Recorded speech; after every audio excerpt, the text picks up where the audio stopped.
Greetings everyone. Lifters, they obsess over the number that is printed on the side of the plate.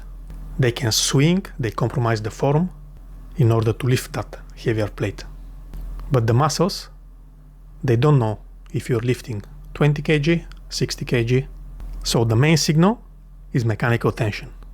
So today we're going to audit how the muscle cells are being built and why the tension illusion is compromising your gains. The microarchitecture. Inside the muscle, there are thousands of contractile units called sarcomeres, within which there are two highly specific protein filaments. One is a thick one, the other one is a thin one. The thick one is called myosin, and the thin one is actin. In 1954, there is the Sliding Filament Theory that explains how the muscle contraction works.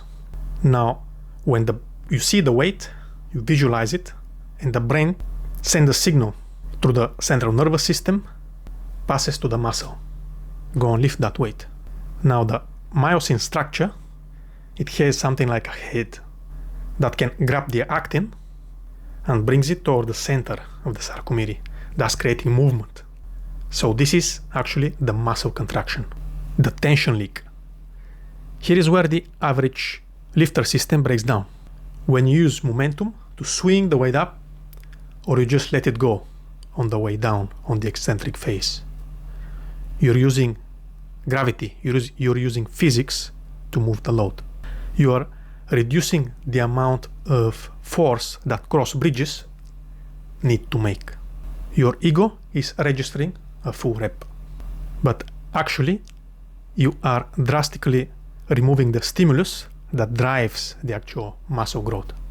Your time, the meaningful time under tension, is reduced for that contractile proteins to do their job.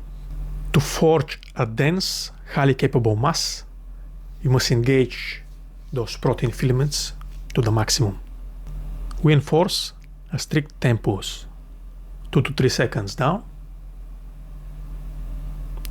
deep stretch, and then highly explosive concentric movement. We focus on the muscle that we are working throughout the whole repetition. Yes, if you execute it with a perfect form, you gas out at a lower weight. Let it happen.